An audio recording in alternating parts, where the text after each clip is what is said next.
It was tough. My parents fought a lot. My dad was abusive. Both were alcoholics. And alcoholism runs in the family, addiction runs in the family. As soon as 16 hit, being a Crown Ward of the Children's Aid Society, you're allowed to leave. So that was my choice at 16 to move out. So I left foster care thinking I knew everything that an adult knows, but you don't. It was almost daily partying, wake up and go find the next place where we're gonna get drunk or get high.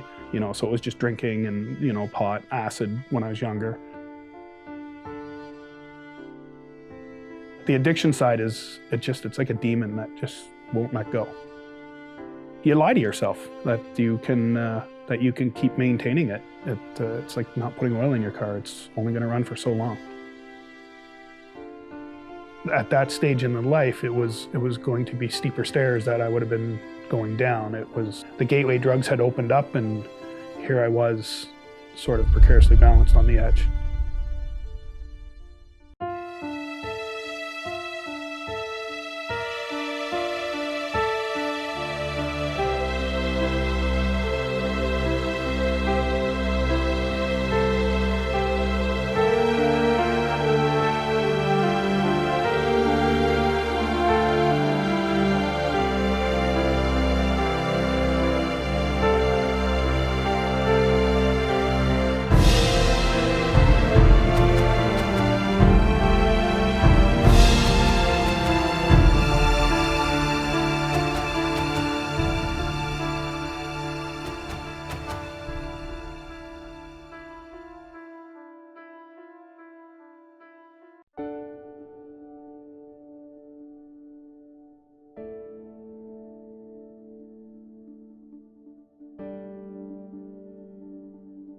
It was through foster care that I came to Cambridge. I couldn't live with mom or live with dad, and just didn't work out, and bounced around for a few years.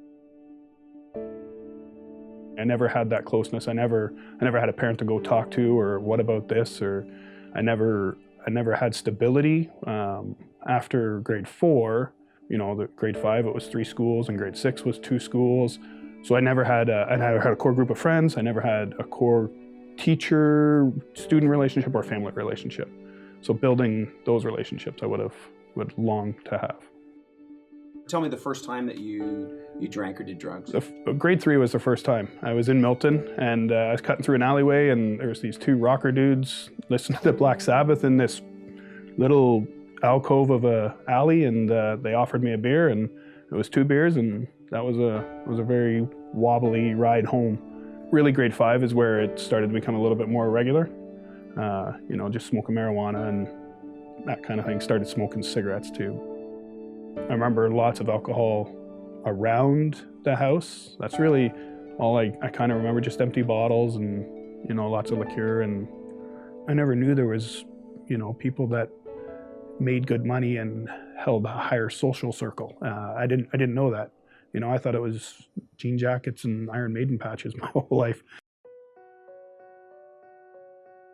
So teens were rough. When I moved out, it was, I had chose to do this, and that was a lifestyle choice that I was making. I was doing a lot of partying. It was, grade 10 in high school, and it was fun. It wasn't at that time going south. Obviously, in hindsight, it's going south, but it was just a year-long party. But I didn't really realize things were going south till I was probably 25. So it is usually slow descent, because none of the people, and I've been doing this for almost 20 years now, I've not met a single person who said, I'm going to start using drugs today, and 6 months down the line, I want to be an addict. Nobody, without an exception, has that aspiration to do. So yes, environmental factor plays a role. Genetics definitely play a role. For example, you will see more alcoholics in one family as opposed to another family with the similar factors. And then there is a personality factor that also is there, is some people do have personalities that are more addictive or more dependent on something or the other, and substances can be one of them, that puts them at a higher risk. It was almost daily partying, wake up and go find the next place where we're going to get drunk or get high. It was kind of what gave me a little bit of relief. Like you bury your you bury your emotions when you're using. You don't really have to face any reality. So that's why it seems easier to go back to addiction than it does to deal with your problems and meet your problems head on. Day to day, I mean, I just crashed wherever I could. I did have a tent set up outside of the city. I mean, kind of ironic with what's going on in the city right now and the homelessness issues. But I had a tent set up outside of the city. I had what little belongings I had. I'd hitchhike out there at night or every once in a while to go get cleaned up or whatever I needed to. But mostly I just crashed at friends' houses and a couple of times in the streets, all apartment alleyways and hallways, parks, yeah, wherever. I think I always knew I was an addict, and again, when you're in that moment, you don't care. You just dismiss everything. It's that moment. You live for that moment, and you don't care what tomorrow morning brings or the next 4 hours. You don't admit your problems, and you just hide from everything. So I think I've always known I was an addict. It wasn't until afterwards that you realize the severity of it.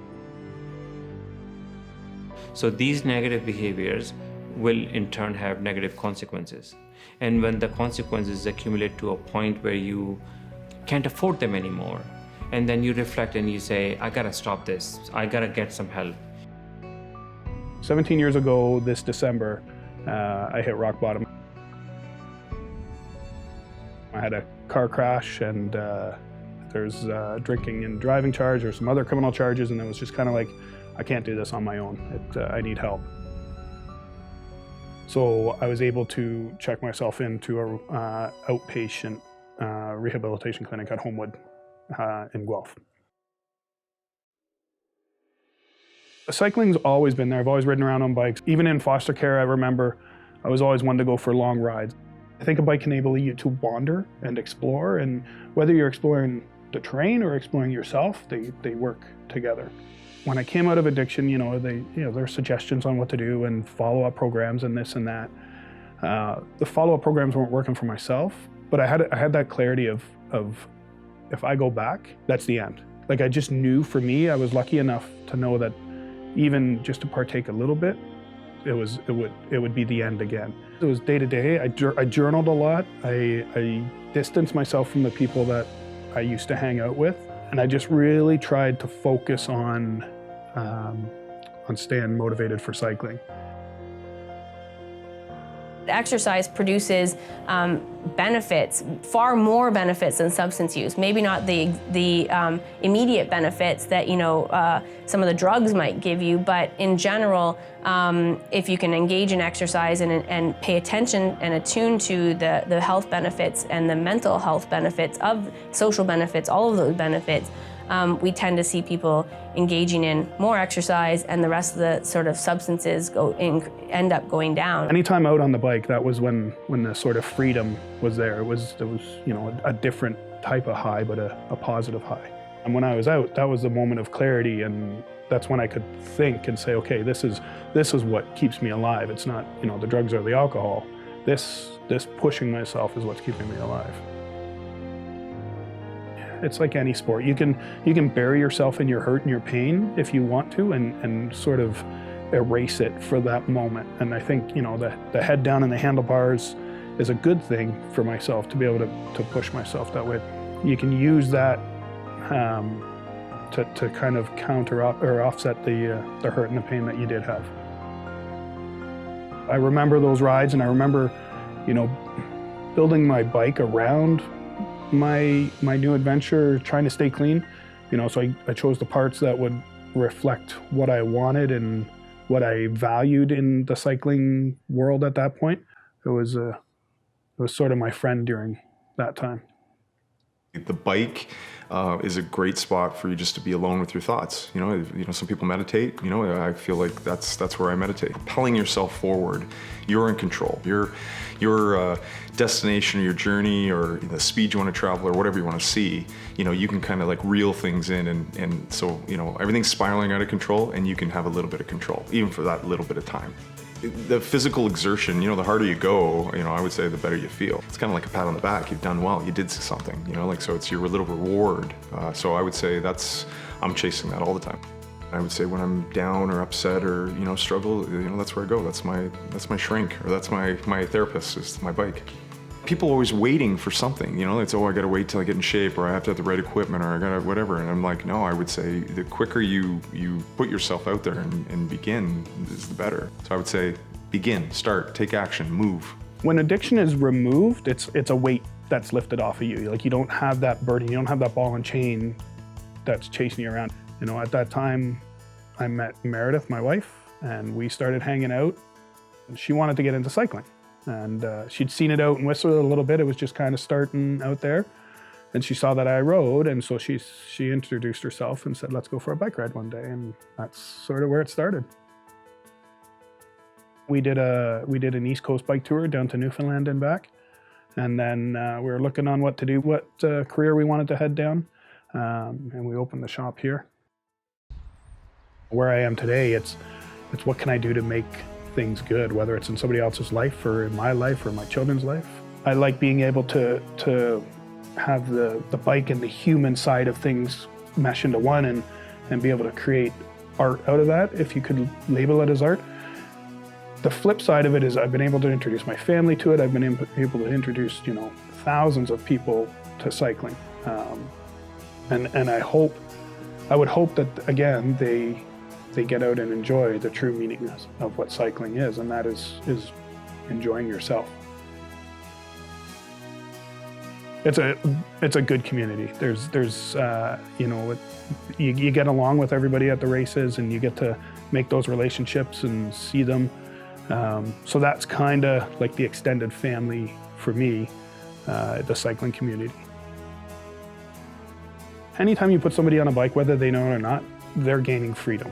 Whether it's for sport, for exercise, just for something to do because the doctor told them to, it's giving them a little bit more freedom. And I think, we hit that magical age of 16 and we forget about bikes. And so when people come back to bikes after a time, they come back with a smile on their face. So for me, it doesn't always pay the rent, but it does good for people out in society to put them on bikes. People are happier when they ride. Would you say it's a way of repaying what bikes have done for you? I think so. It's so nice to hear when a family comes back and says, yeah, you know what, we're gonna get into the cycling thing. I got a bike last year, now I'm gonna get my wife a bike and take the kids out, and then they buy the car rack and they go on a bike trip, and it's a good thing. It's not a struggle, so to say, as it was, but it's there, and I have to remind myself that I don't want to go down that road. As much as I want to, I can't go back and have a pint of Guinness after a ride, or there's craft breweries are everywhere now, and people are bringing them tailgate parties at the end of rides. And as much as I want to partake in that, I know I can't. I know I can't, because it's not just one, it's two, it's three, it's five, and then it's the next buzz that I'm going to chase. The focus now is getting out with our kids and family. We've been doing that a lot more. They've made me realize that I still don't want to use. I don't want to go back to that. I have a hard enough time getting up in the morning sometimes just from working, never mind being hungover or anything like that. And I think if I can give them the example of a parent that doesn't drink or use, then they'll grow up seeing a better role model. In my mind, if I could break the cycle of what my family went through, if I'm the sort of ending block of that, then that would be good. Exercise definitely can be not only a coping skill, but also making a healthy lifestyle choice that you can continue. And once you start seeing the benefit of it, then it is self-engaging. This activity in itself is self-perpetuating, because it's gonna continue to bring you to it. And not having that, we will find that there is something missing, just like in some of the addictions, but in a more healthier fashion. Diseases are curable. So so is addiction, but you have to want to do it. You can't just lay around and it's going to take care of itself. You have to dig. You have to push yourself, and you have to step out beyond your comfort zone to get better. Know that you can get through this. It is one day at a time and 1 minute at a time. But reach out and grasp onto as much as you can.